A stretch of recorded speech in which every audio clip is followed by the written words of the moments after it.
welcome back to my kitchen.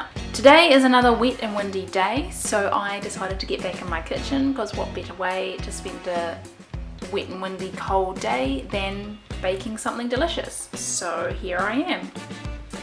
Today I thought I would make a pecan and maple chocolate chip cookie. These cookies have chocolate chips, maple syrup in the batter, but I also have some candied pecans. Now I candied these myself, I've never done that before and it turned out really well. So I'll show you how to do that right now.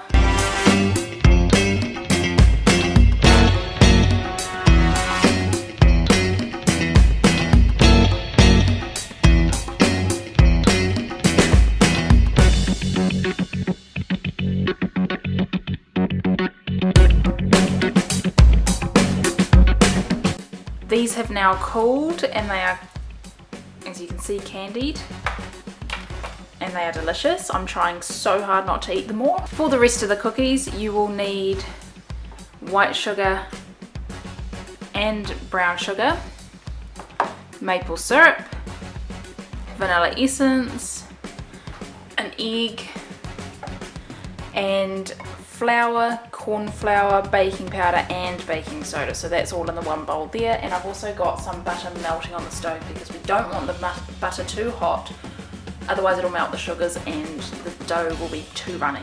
Oh, also we need some chocolate chips. Let's get started. In a bowl we want to place the white sugar and brown sugar and our cooled, or slightly cooled, melted butter.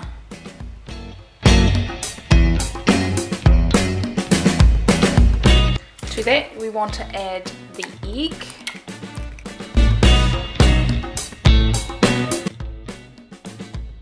Now to that we want to add vanilla essence.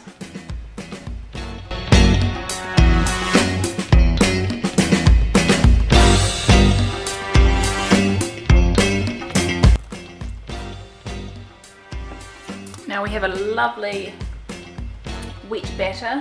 We need to add in the flour mixture, so the flour, corn flour, baking powder and baking soda.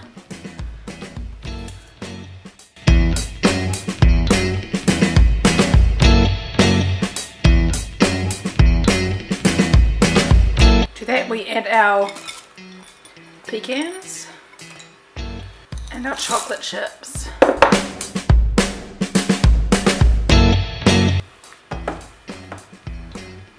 Now we need to take this and place it in the fridge for at least 30 minutes just for it to set the butter a little bit, otherwise they will just melt and spread all through the oven, and I have had that happen to me before and it's not pretty. So yeah, let that set 30 minutes to an hour. If you want to leave it in the fridge overnight, just cover it with some cling film and set it in there.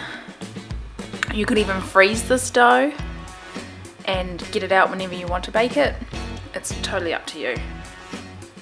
We want to line a baking tray with baking paper and preheat the oven to 180 degrees Celsius or 350 degrees Fahrenheit.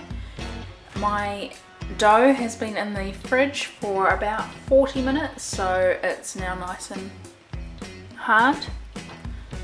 So now we just need to roll these into balls and put them on the baking tray.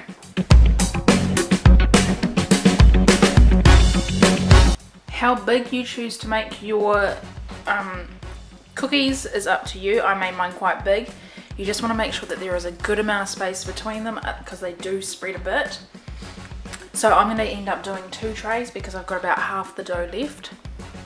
So I'm going to make in around about 18 cookies. We'll put these in the oven for around about 12 to 15 minutes because we want them nice and soft in the centre but chewy on the outside. Here we have our delicious cookies. These are super warm at the moment, like they're burning my fingers. But you see how they're nice and golden on the edges, but that middle is nice and soft. And that's what we want. It's slightly underbaked, I guess you would say. But that's exactly how we want our cookies. When these are cooled, they'll be nice and chewy. While they're warm, they're nice and gooey and oozy with the chocolate, which is the best part in my opinion. I hope you enjoyed this recipe. And please give this a like and subscribe, it means a lot, and I'll see you next time. Bye.